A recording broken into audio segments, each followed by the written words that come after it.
É só um segundinho aqui, parece que travou um pouco. Tá, eu iniciei aqui a gravação, então na hora que você quiser, pode começar. Vou desligar meu telefone, meu microfone.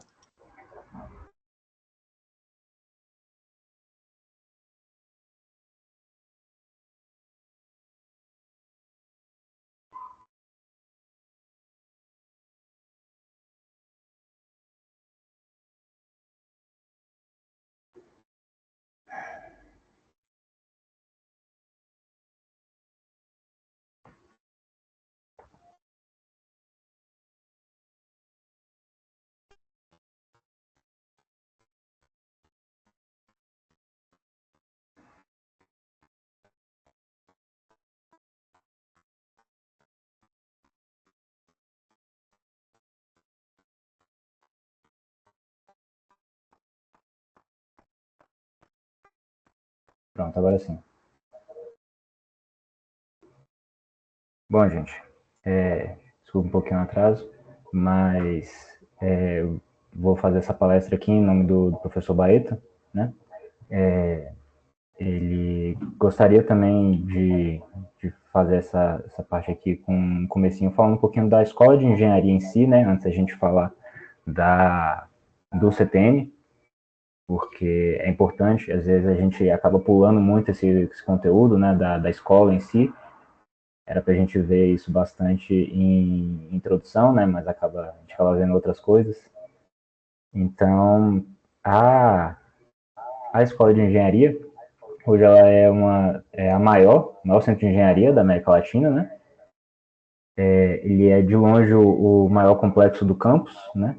Então, a gente te vê lá sempre comparando com a Fafiche, com a Letras, com a Artes, todas são escolas bem menores que a nossa, né? E a gente também tem, né, muitos professores, então são 13 cursos na graduação, 11 cursos de pós-graduação. A gente tem uma população de mais ou menos uns 8 mil estudantes, então, e mais de 300 professores, né? E se a gente tem muita gente que nunca viu, né, a vista aérea da escola, a gente consegue ver aqui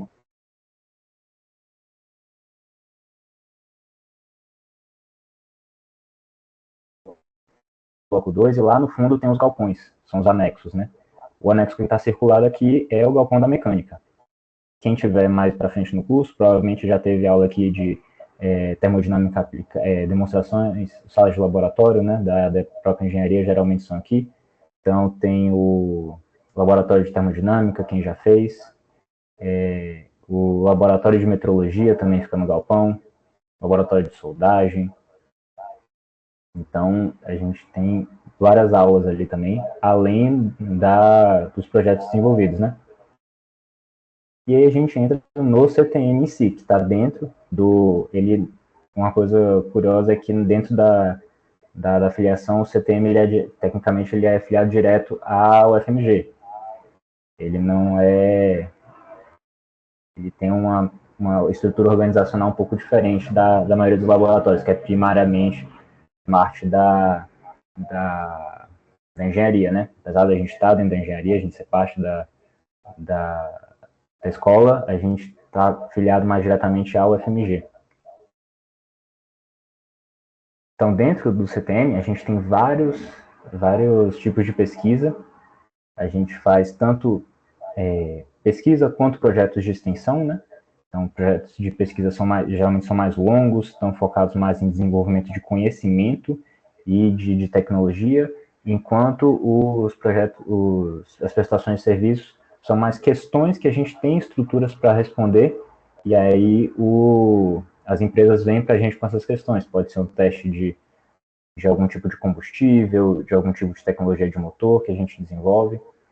E aí a gente tem vários sublaboratórios, que é uma coisa curiosa do CTM. O CTM não é um laboratório, o CTM é um pool de laboratórios, né?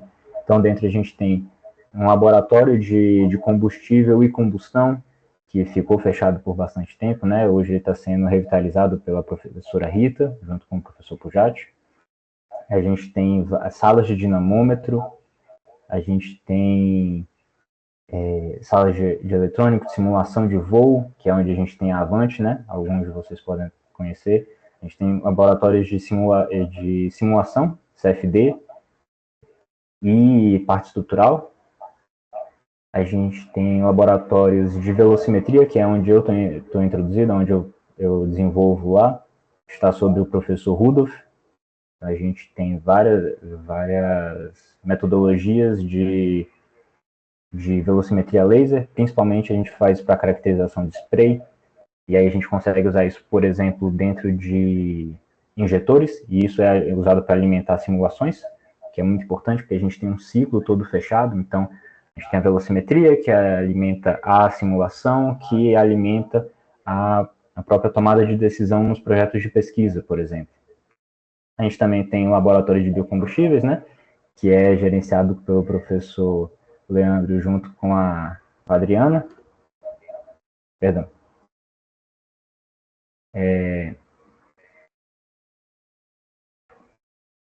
E a Adriana depois pode até falar um pouquinho mais do laboratório lá, um laboratório legal.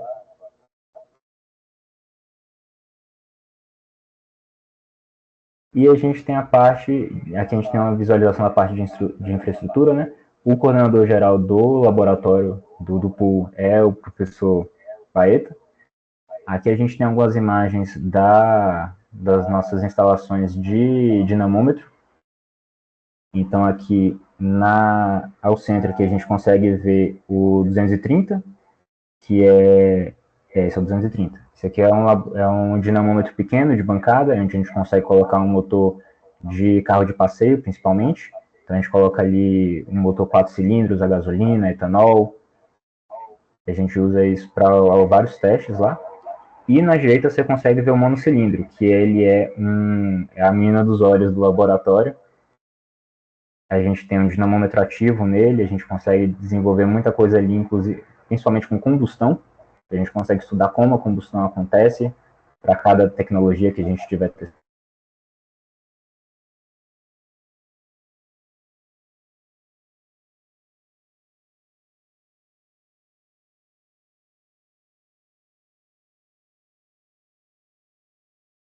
Tomé, sua voz sumiu aqui para mim.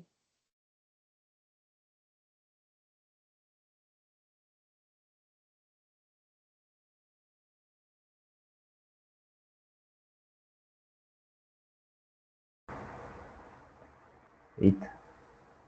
Oi, Oi, Adriana. pode. Sua voz tinha sumido. Ah, tá. Não, parece que também congelou aqui a reprodução, né? Uhum. Você estava Pode. nesse slide mesmo. Uhum. Não, é que vocês podem ver, esse aqui tem umas imagens da nossa parte de dinamômetros. Então, aqui ao centro a gente consegue ver o 230, que é uma bancada dinamométrica menor. Ela é usada principalmente para motores destinados a carros de passeio. Então, são motores 1.0, 2.0, até motores um pouco maior do que isso. E na direita você tem aqui o monocilindro de pesquisa. Ele é usado principalmente para fases mais iniciais em projetos de pesquisa. E a gente vai usar ali para entender processos de combustão. Então, principalmente para tecnologias que influenciam na combustão, a gente consegue olhar ele ali, olhar de uma forma mais isolada. A gente consegue usar isso para tomar decisões para projetos, para etapas futuras de cada projeto, né?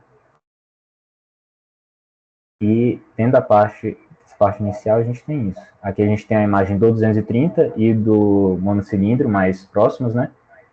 Essa aqui do 230, ela é uma foto um pouco mais antiga. Esse motor, eu não tenho certeza qual motor é esse que está na bancada, mas esse é o menor dos nossos dinamômetros de bancada que a gente utiliza atualmente, né? A gente tem, ao todo, na verdade, a gente tem 5 dinamômetros, dois estão um pouco parados e os outros 3 são os que a gente usa primariamente. A gente tem o 230, o 400 e o monocilíndrico. São os que a gente utiliza mais ativamente atualmente. Aqui a parte de análise de combustão é usada principalmente com o monocilindro, que é um motor um padrão de motor, ele é um padrão de motor europeu, ele vem da Áustria, diretamente da Áustria. Foi uma parte do laboratório que a gente conseguiu construir vários anos atrás, com o projeto da Petrobras. E a gente usa ele principalmente para fazer esse entendimento sobre a combustão. Então, por exemplo, a gente teve um projeto que hoje está numa fase de projeto bem mais avançada, mas o projeto de pesquisa que anteriormente a gente estava estudando nanopartículas catalisadoras para combustão. Então, teve uma empresa australiana que desenvolveu esse projeto, essa substância, que é um aditivo, que você adiciona ele no combustível, e ele melhora as propriedades de queima do combustível. Então, ele melhora emissões, melhora eficiência, por consequência, ele melhora a potência. Então, aí essa empresa que desenvolveu, ela vendeu os direitos para esse produto para uma outra empresa, que é uma empresa mexicana, e essa empresa veio conversar com a gente, que é a Aureb. Ela falou, então, a gente comprou essa tecnologia aqui, só que a gente quer entender mais sobre ela. Em parte, para a gente poder entender como a gente vai fazer um processo de pós-desenvolvimento, de desenvolvimento posterior, e para entender como ela funciona e para ter também material para a gente poder apresentar para, às vezes, algum potencial cliente para falar, olha, isso aqui funciona, a gente testou, a gente tem uma laboratório independente que verificou isso daqui, eles prepararam um relatório gigantesco sobre como funciona, por que funciona. Então, esse tipo de entendimento era importante para eles. Eles vieram para a gente fez uma parceria com o CT Nano, alguns de vocês podem conhecer, ele fica lá no Parque da Beratec, e a gente fez essa parceria. E aí a gente rodou principalmente no monocilíndrico, e no monocilíndrico a gente consegue puxar curvas de pressão, a gente consegue puxar um monte de dados importantes, e a gente consegue entender o que ele está fazendo. A gente falou, olha, o que ele está fazendo, na verdade, ele está reduzindo a duração da queima. Quando você reduz a duração da queima, isso vai melhorar o seu consumo. Isso é conhecido, só que não conhecer. E a gente conseguiu preparar esse relatório, e junto com o CT Nano conseguiu realmente destrinchar quimicamente o aditivo e falar, o seu aditivo, na verdade, ele tem essa substância que faz isso, isso e isso, essa outra substância que faz isso, isso e isso, e ele conseguiu montar, e a gente tem um entendimento muito mais profundo sobre por que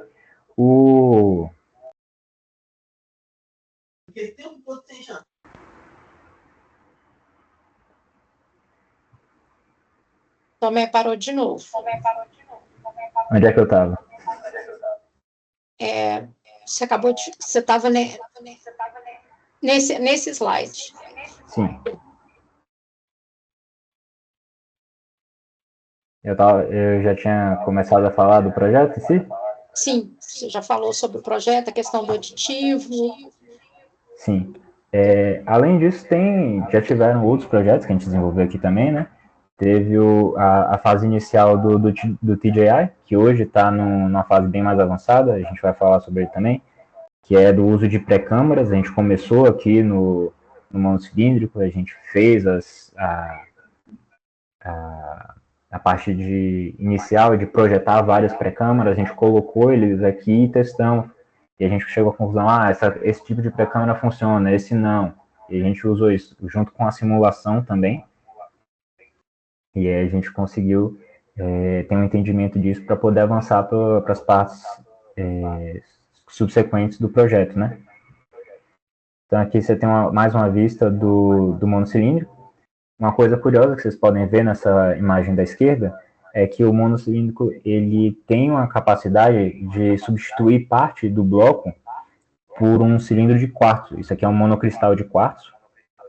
É um negócio bem delicado que a gente pode utilizar para visualizar a combustão. Então a gente tem que reduzir a pressão quando a gente vai trabalhar com isso, né? Porque ele é mais delicado. Mas a gente consegue ver a combustão acontecendo. Então você consegue colocar uma câmera aqui na frente, uma câmera de alta velocidade, e a gente consegue ver enquanto ele está queimando. Você consegue ver toda a propagação da chama, todo o desenvolvimento, dependendo se você quiser ver, você consegue ver até um pouco da turbulência dele desenvolvendo. Então isso aqui é um negócio bem legal, que a gente consegue ver com o monocilindro. Aí aqui a gente tem algumas especificações do monocilindro, né? Então, ele naturalmente ele tem um cilindro só, ele tem basicamente 1 libra de água, né, de deslocamento, 454 centímetros cúbicos. É um cilindro bem razoável. Se ele fosse um 4 cilindros, por exemplo, ele teria 2 litros, né? Seria equivalente. Tem um headline de 6.000 RPM, o que é bem alto para um motor monocilindro. E a gente consegue rodar ele ele é um sistema muito adaptável, então a gente consegue rodar ele simulando baixa pressão atmosférica, a gente consegue rodar ele com sobrepressão, então a gente tem um sistema de ar comprimido dentro do CTN que a gente consegue simular a sobrepressão de um turbo, de um supercharger, a gente consegue ajustar a contrapressão de exaustão também para simular um turbo, e a gente consegue tirar muito dado disso daqui. Esses 2 pinos que vocês estão vendo aqui na frente, saindo do cabeçote, são linhas de fibra ótica que a gente consegue usar para olhar dentro da câmara de combustão. A gente tem uma câmera específica para ele, que a gente consegue olhar dentro da câmara de combustão, mas aí é uma visão bem mais olhando por o buraco da fechadura, né? Mas aí a gente consegue tirar dado daí também, se for necessário. Aqui, de novo, a imagem dele com o cilindro de quartzo. Então, novamente, a gente pode usar isso aqui quando a gente está rodando numa razão de compressão mais baixa, com uma situação de carga baixa também. A gente consegue tirar uma visão muito boa dos fenômenos que estão acontecendo. Isso é muito interessante, dependendo da tecnologia que a gente estiver estudando nele no momento, né? E aqui é a sala de controle.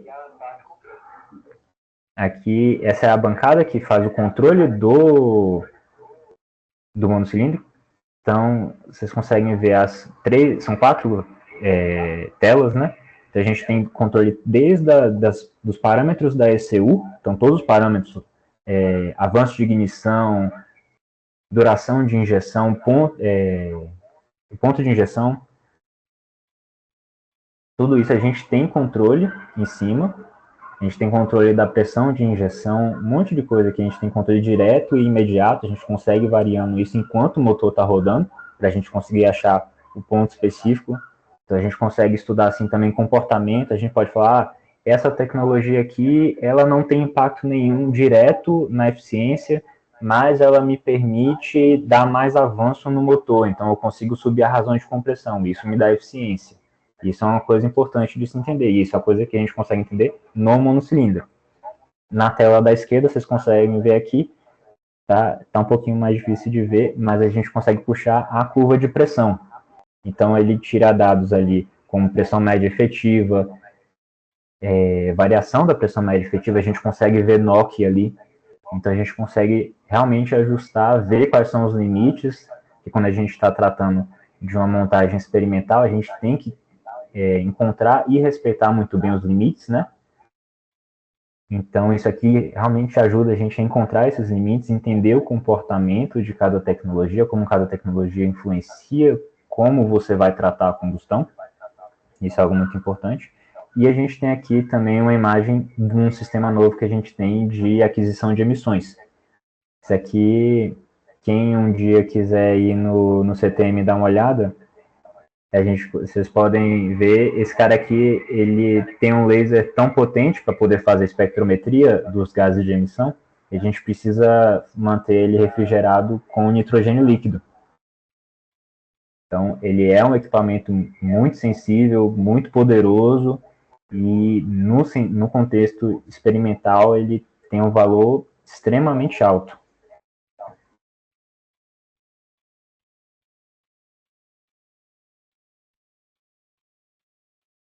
Opa. Aqui mais uma vez a imagem do monocilindro, e aí aqui a gente consegue ver um pouco mais da sala.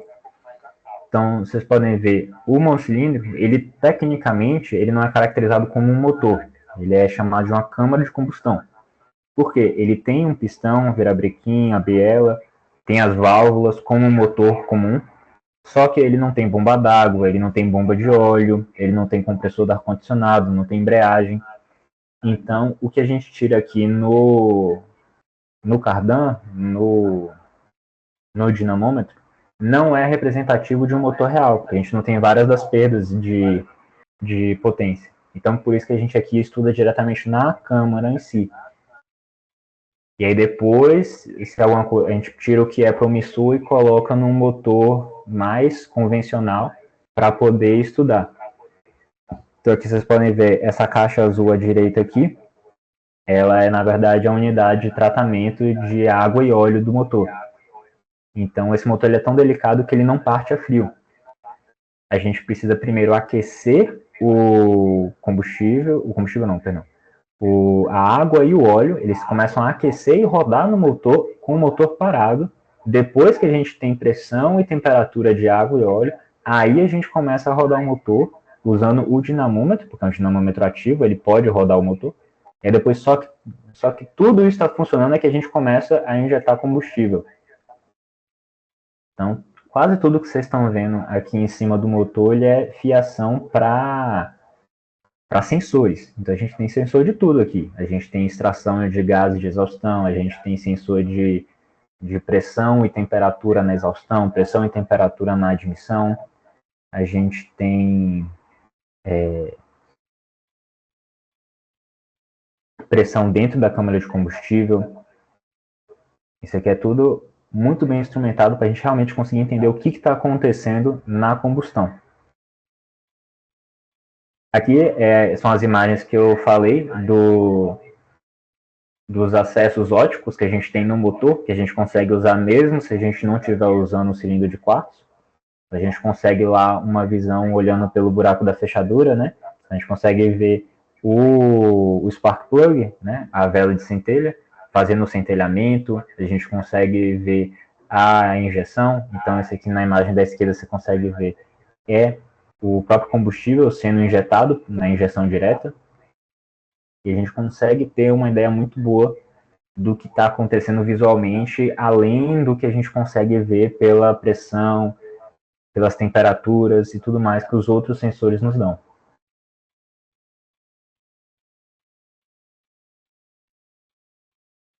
Esperar atualizar aqui a próximo slide.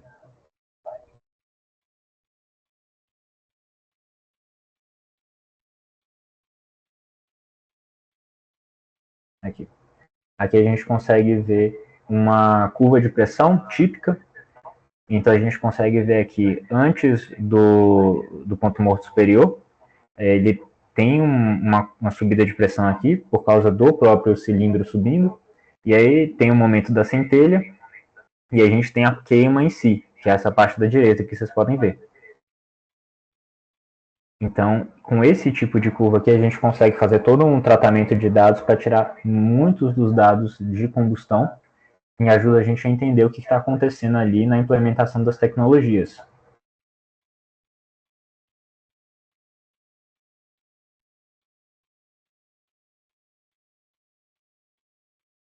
Está demorando um pouquinho para atualizar o slide novo. Aqui. Aqui a gente consegue ver a outra bancada de teste, que é o 230. Eles ficam um ao lado do outro. E aqui a gente consegue fazer, é uma bancada, ela é mais flexível, então a gente consegue colocar ali qualquer motor comercial. A gente já colocou ali motor do Mob, a gente já colocou os motores do Renegade 1.4 turbo. Agora essa bancada ela tá com o motor da Hyundai 1.0 turbo, que equipa os HB20 mais novos.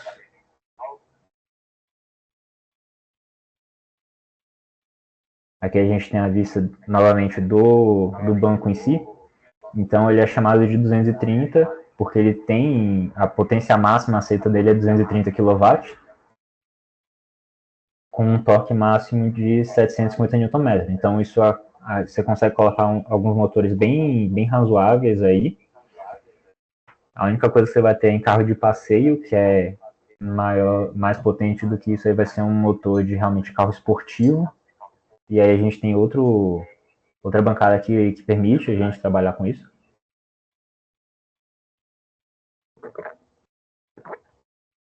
que é o W400. Ele é parte do Titan S470, mas o dinamômetro em si é um W400, que ele também é muito similar. Aqui a gente tem uma imagem do W400. Nesse momento aqui, ele está com um motor bem menor. Esse aqui é um motor, se não me engano, é um NEF, motor diesel, 4 cilindros, de acho que 3 litros, se não me engano. Esse motor não é muito grande. Atualmente, essa bancada ela está com um motor Cursor 13, que é um motor Iveco, de 6 cilindros, 13 litros. Na configuração que a gente roda ali na bancada, ele está com uns 400 cavalos, mais ou menos. E, na verdade, ele tem torque demais para essa bancada. A gente tem que limitar o torque dele. A gente não consegue dar tudo de carga nele, porque senão a gente passaria do limite de segurança da bancada.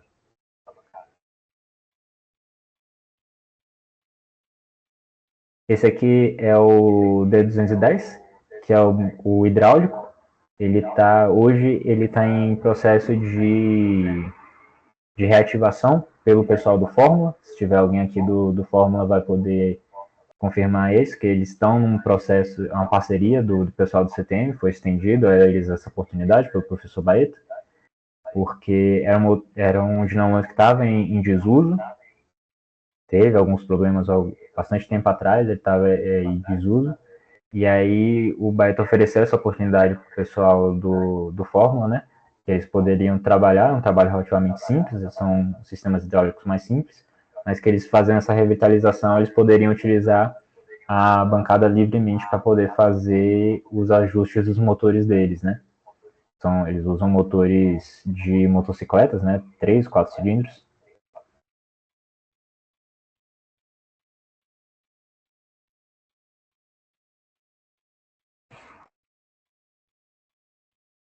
E, além disso, nós também temos o laboratório de turbocompressores. Esse laboratório ele está hoje sob a tutela do professor Oscar, né, que para alguns de vocês já pode ter dado alguma matéria de controle ou algo do tipo. Essa é uma bancada que tem bastante valor, ela é usada principalmente para fazer caracterização, levantamento de mapa de turbocompressor. Então, sempre quem aqui gostar de carro, já tiver mexido, vai saber que o compressor, o turbocompressor, ele tem um mapa de resposta, né? Ele tem um ponto de maior eficiência, ele tem o lag dele. Essa bancada permite você fazer o levantamento desse mapa do turbocompressor. E isso aqui é muito importante também para o desenvolvimento. É uma bancada que tá subutilizada hoje também, como tanta coisa que a gente tem, mas é uma capacidade que a gente tem e depende, é aquele tipo de coisa, depende de um entusiasmado chegar para ajudar a ter mão de obra a colocar para frente, né? Quem tiver aqui, qualquer projeto aqui que eu vou mencionar, que algum de vocês estiver interessado, é muito bem-vindo a ir lá no CTM, não só para conhecer o CTM em si, né, mas para conversar desses laboratórios e desses projetos. Aqui a gente tem mais uma imagem. Isso aqui é uma imagem termográfica, né, do turbocompressor. Então a gente consegue ver a carcaça quente. Por que ela é chamada de carcaça quente? Né? Ela é muito mais quente do que a carcaça do compressor durante a operação. E aqui a gente usa isso para fazer esses levantamentos de mapas. Aqui a gente tem a imagem do laboratório de combustível e combustão. Como eu disse, ele está sendo hoje revitalizado pela professora Rita, que é da Engenharia Química, junto com o professor Pujati. Então aqui a gente tem também uma capacidade de estudar a combustão, como a gente estuda no monocilindro, mas aqui de uma forma ainda mais isolada, que a gente consegue tirar mais dados da combustão em si. E a gente consegue estudar como foi, por exemplo, o nanocatalisador na combustão. A gente vai poder estudar aqui com ainda mais detalhe. Esse aqui é um teste que foi feito, a gente consegue ver a montagem também no laboratório de combustível e combustão. Só que ele se assemelha muito a um tipo de teste que a gente faz muito no laboratório de velocimetria laser, que infelizmente não está nessa apresentação aqui. mas é o laboratório onde eu desenvolvo, estou desenvolvendo hoje o mestrado, né, mas eu também desenvolvo os outros projetos, que é logo do lado aqui também desse laboratório. No laboratório de velocimetria laser, a gente usa principalmente câmeras de alta velocidade e a gente consegue fazer caracterização de spray. Então, a gente tem desde ensaios simples, como shadowgrafia, como a gente consegue ver aqui, isso aqui é um ensaio de shadowgrafia na combustão. Então, a gente, com a câmera de alta velocidade de um lado e uma iluminação muito bem feita do outro, a gente consegue fazer a injeção e a gente consegue tirar ângulo de cone, penetração do spray. Na velocimetria, a gente tem ensaios mais rebuscados ainda. A gente consegue usar lasers, né? Por isso que é velocimetria laser, o nome do laboratório.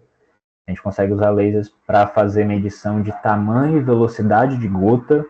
Então, a gente consegue ir lá no meio de um spray, enquanto o injetor está funcionando, a gente consegue ir lá e falar, nessa posição aqui, você está passando com gotas de tamanho X e elas estão viajando a uma velocidade de Y. E a gente consegue usar isso de novo para alimentar a simulação ou para fazer a avaliação do injetor em si. Então, por exemplo, agora a gente está com um projeto no NMOG que a gente está estudando a redução de emissões em motores a etanol, principalmente na fase fria. Uma dos métodos que a gente vai estudar é o aquecimento de combustível. Mas aí a gente tem que se perguntar, tá, o aquecimento de combustível pode ajudar, mas e se o aquecimento de combustível também alterar as características do spray? Às vezes você tem que falar, não, beleza, isso aqui melhorou, mas a gente está vendo que ele melhorou porque, na verdade, ele melhorou uma característica do spray que a gente já sabia que iria melhorar. Então, não é uma relação direta. Então, se a gente tiver uma outra tecnologia que tem esse mesmo efeito no spray, a gente pode ter esse mesmo efeito na emissão, por exemplo. E isso é um tipo de entendimento que é importante de se ter no trabalho científico, né? Você tem que entender não só, a gente fez isso e a gente teve esse resultado, mas a gente também tem que entender, beleza, mas qual foi o caminho para isso aqui causar o resultado final? Isso é algo muito importante que a gente consegue ter, porque a gente tem realmente tantos laboratórios trabalhando juntos para entender cada fase do processo. Aqui a gente tem mais uma vez uma imagem do laboratório de combustão. Aqui nós temos alguns exemplos de shadowgrafia. Aqui a gente consegue ver, eu acredito que esse aqui seja do centelhamento. Isso mesmo, a gente consegue ver aqui como o centelhamento vai perdendo força conforme você vai aumentando a pressão na câmara, onde você estiver. Isso é importante para você fazer o planejamento, por exemplo, da sua vela de ignição.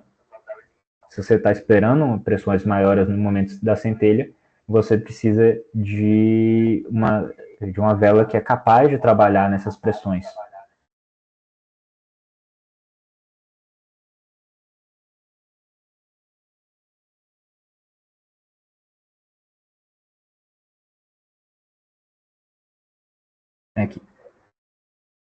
Aqui nós temos mais uma vez outra imagem da parte de análise de combustão.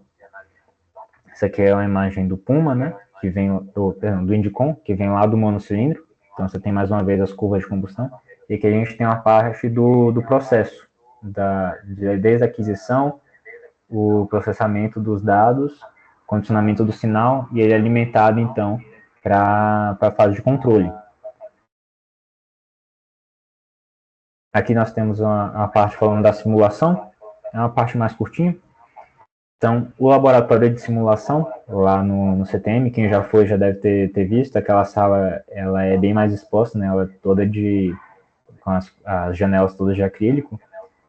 Então, você pode ver lá vários computadores, esses computadores têm essas licenças de software de simulação. Então, a gente tem licença de simulação de Converge para CFD, a gente tem o ANSYS, a gente tem o GT. Então, com isso, a gente consegue fazer simulação de fluido, a gente consegue fazer simulação do sistema, do motor em si, da parte estrutural. E todos esses computadores, você faz o planejamento, a interação com a simulação, mas você não faz a simulação em si. A gente tem na rede também o cluster, são 2 clusters, na verdade, né? Com múltiplos processadores, um poder de processamento muito significativo, e aí todos esses computadores, na verdade, eles enviam essas simulações para justamente para o cluster, para eles fazerem o processamento, né? Porque quem já tiver trabalhado com simulação sabe, simulação, principalmente CFD, assim que você começa a criar uma malha, você tem muitos pontos, então você precisa de muito poder de processamento. Então, mesmo com tanto poder de processamento, a gente pode chegar a demorar aqui 2 semanas para rodar uma simulação, dependendo do que seja. Então, uma simulação ali de 3 ciclos de um motor pode facilmente durar 3, 4 dias para simular. Então, é muito comum você colocar para simular na sexta-feira para tirar na segunda, por exemplo. Então, isso é algo... Aqui a gente tem mais algumas imagens. Aqui é tanto a termomecânica, aqui acima e à direita, como algo que eu estava falando, né, da parte da velocimetria alimentando a simulação. Então, essa aqui na esquerda que a gente consegue ver é uma imagem que veio da velocimetria, numa shadowgrafia de um spray. Então, a gente colocou o injetor de spray lá, fez a injeção, e a gente, com a câmera de alta velocidade, a gente foi tirando quadro a quadro, e aí com isso a gente consegue ver como que o spray se desenvolve. E aí você joga isso na simulação, e o operador da simulação consegue falar, beleza, tem vários parâmetros aqui para simular, para modelar o injetor na simulação, e eu tenho que ajustar esses parâmetros até que a injeção que ele estiver dando como resultado seja compatível com o que eu estava vendo no laboratório de velocimetria, por exemplo. E aí, com isso, quanto mais coisas você consegue ajustar na entrada da simulação, melhor fica a qualidade do seu resultado, mais fidedigno fica. E aí, com isso, você consegue realmente ver, não, beleza, o meu modelo está bem ajustado, eu consigo usar isso agora para predizer comportamento. E aí você consegue usar isso para planejar as próximas etapas. Esses aqui são alguns vídeos, né, que o Baita coloca, mas aqui acho que eu não vou conseguir reproduzir eles.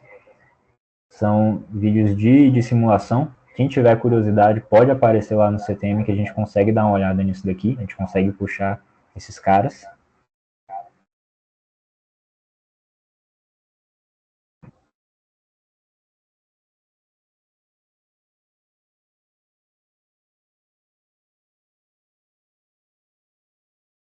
E aqui uma breve descrição de alguns projetos que estão acontecendo, né?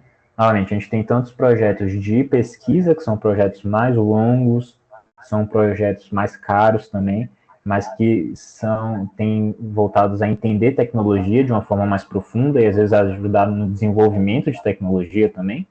E a gente tem os projetos de prestação de serviço. Então, novamente, às vezes uma empresa menor tem só querendo testar um combustível, algo do tipo, eles vêm para a gente também testa. Mas aqui um resuminho dos projetos que estão acontecendo. Esses aqui são projetos de pesquisa. Então, aqui tem um projeto da nanopartículas, que a gente tem com a Oreb. Tá aí os $225 mil. A gente tem o Multiflex com a Stellantis, que é o desenvolvimento de um motor que roda ao mesmo tempo com metano e etanol. Então, são biocombustíveis gasosos e líquidos ao mesmo tempo, intercambiavelmente.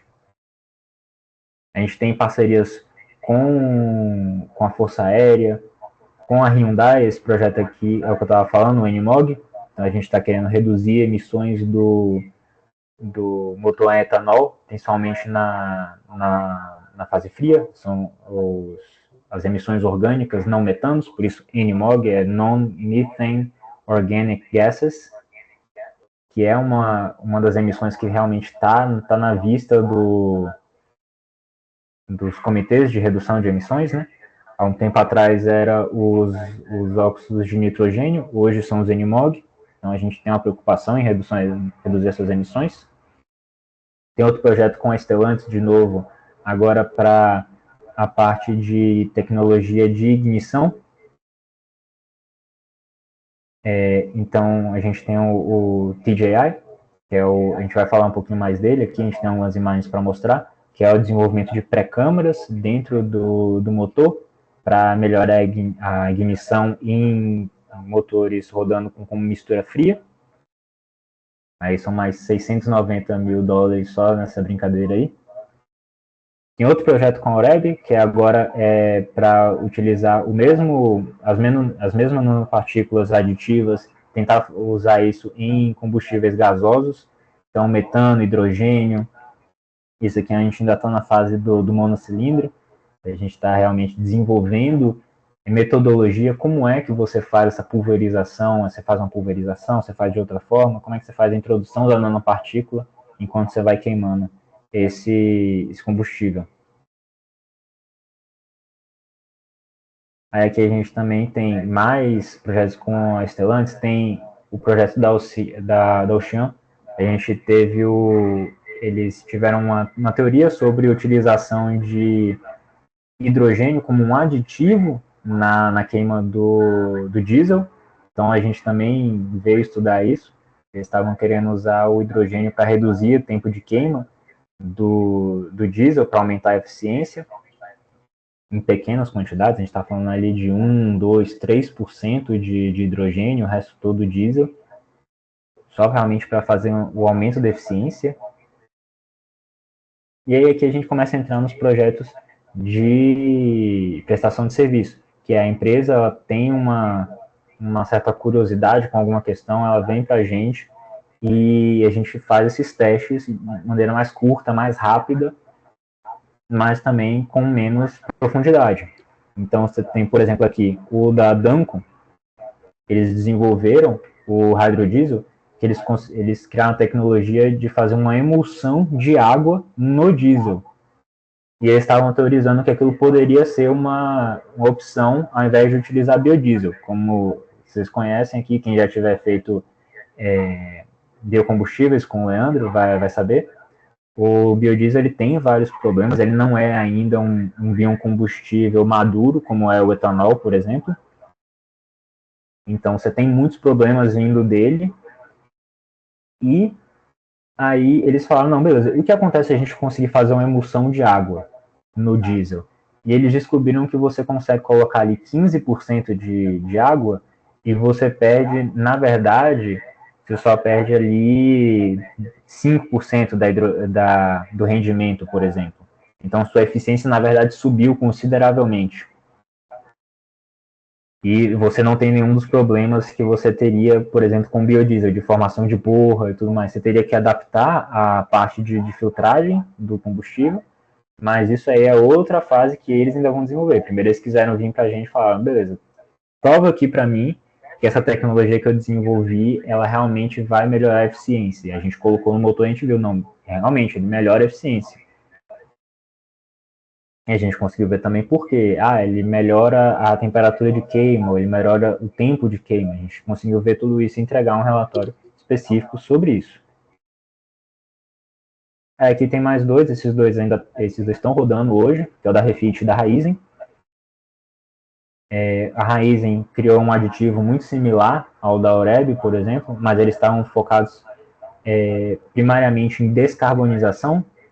Então, quando você roda um motor, ele pode criar particulado dentro do motor, carbonização em si, que é um problema para a eficiência do motor, para a durabilidade, e eles criaram esse aditivo que ajuda a fazer essa limpeza dentro do motor.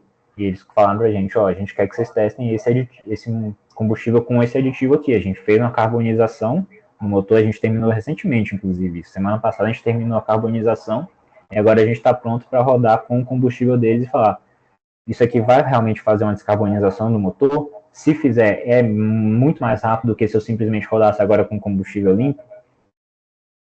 E a gente consegue responder essas perguntas de maneira ágil, de maneira que é interessante para as empresas e também é interessante para a gente, porque a gente aprende mais sobre isso, né, também.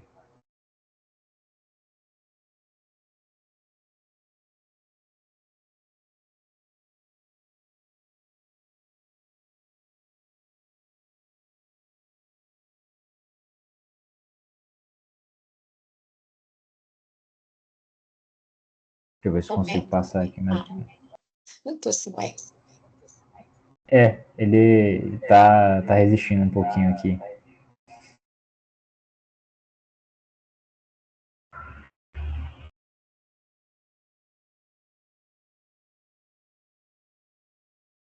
Se vocês tiverem alguma pergunta, a gente pode tirar esse tempo para responder algumas.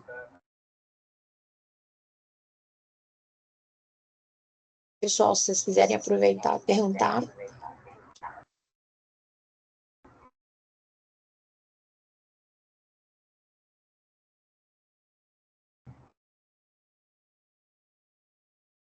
Está tentando mudar o slide? Ele tá meio travado aqui.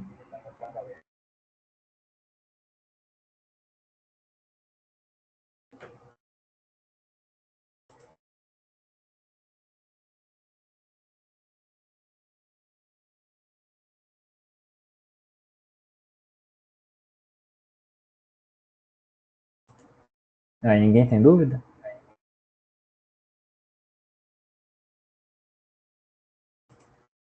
Aparentemente não, né? Vai, então acho que sou eu que não tô interessante bastante.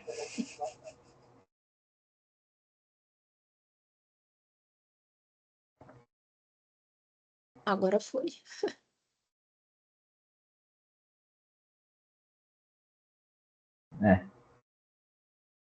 Acho que é melhor tirar esse minutinho aqui realmente para qualquer dúvida, se alguém tiver alguma pergunta, alguma curiosidade.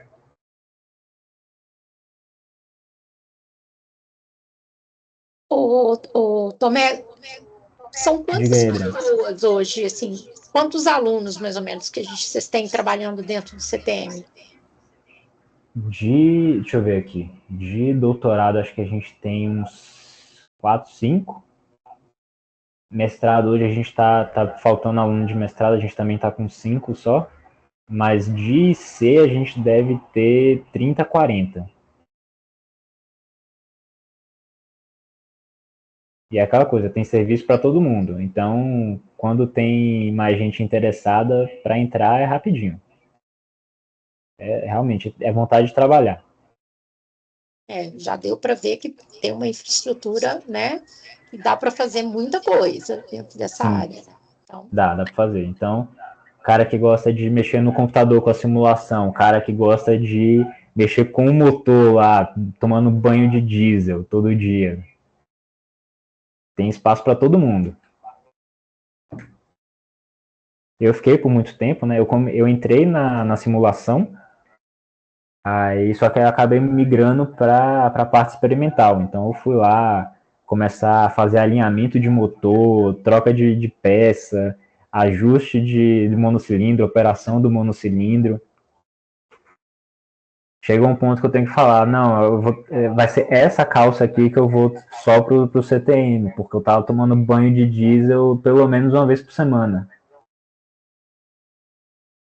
E aí, só que hoje eu acabei migrando um pouco mais para velocimetria, né? Estou auxiliando o professor Rudolf com a renovação do laboratório.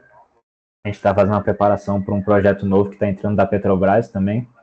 Eles vão querer fazer um negócio realmente bem extenso, então a gente está preparando um laboratório, a gente está com bancada nova, a gente está com bomba de combustível nova, que antes a gente era limitado a fazer operação, por exemplo, com uns 200 bar mais ou menos de pressão de combustível. Isso aí era o máximo que a gente conseguiria, porque era a pressão que vinha nos cilindros de ar comprimido, né, de nitrogênio comprimido. Era o que a gente usava para fazer pressurização da linha de combustível na velocimetria. Aí agora a gente está preparando para fazer injeção com 500 bar, que é a pressão que hoje roda a Fórmula 1. Então a gente está preparando para esse tipo de pressão de injeção. E aí o Baeta, quem conhece aqui sabe como é a figura, né? Quando eu cheguei eu estava planejando primeiro para 350 bar. Quando eu cheguei, quem sabe conhece a figura, ele falou, não, a Fórmula 1 está rodando com 500, vamos rodar com 500. E compra duas para a gente colocar uma na velocimetria e uma para atualizar o mono, porque o mono ele tem um limite hoje de 200 bar. Ele falou, não, eu quero que o mono rode com 500 também. E a gente está fazendo todo esse planejamento para fazer essa adaptação. Eu acho interessante, porque às vezes o pessoal também não tem muita noção, mas você não vai achar essa infraestrutura, acho que em lugar nenhum, né? Não. Mesmo na indústria, se você for, às vezes você vai na indústria, você tem alguma coisa ali, porque a gente sempre diz, né, que o CTM ele roda quase como se fosse uma empresa mesmo. Então, tem muita variedade e tem muito dinamismo pra gente. A gente não fica parado com as coisas por muito tempo. Então, sempre tem alguma coisa nova, sempre tem alguma coisa interessante acontecendo. E se você tiver a curiosidade de ir mexer, sempre vai ter alguma coisa nova para você fazer. Muito bom. Sim. Você vai passar mais algum material para a gente? Eu posso passar, eu acredito que não tem problema. Eu vou passar uma cópia dessa apresentação, se vocês quiserem. Não, eu estou falando se você vai apresentar aqui agora, mais slides, ou se você fechou. Não, acho que a gente pode fechar aqui, se quiser. É só porque como travou, eu fiquei meio perdida aqui. De novo, quem quiser visitar, realmente é só aparecer lá. Se quiser falar com a Adriana consegue pôr a gente em contato, né? Me manda uma mensagem, alguma coisa, é só aparecer lá, a gente faz um tour completo, eu consigo mostrar todas as coisas, fazer as brincadeiras que a gente sempre faz quando está apresentando, mostrar as bancadas. O cursor 13, infelizmente não tem imagem dele aqui, né? Que é quem está na bancada do 400 hoje. Ele é um motor bem impressionante. A gente na graduação a gente acaba não tendo quase contato nenhum, né? O único contato que a gente vai ter com o motor, às vezes, é no laboratório de termodinâmica, né? Mas quem quiser ir lá, pode ir, a gente vê os motores, vocês podem pegar, se sujar de diesel e gasolina se quiser, se não quiser também dá para fazer um passeio bem tranquilo, mostrar os laboratórios. E quem quiser ir fazer isso lá com a gente está sempre de portas abertas, sempre pronto para receber mais. Muito obrigada, Tomás, pela apresentação.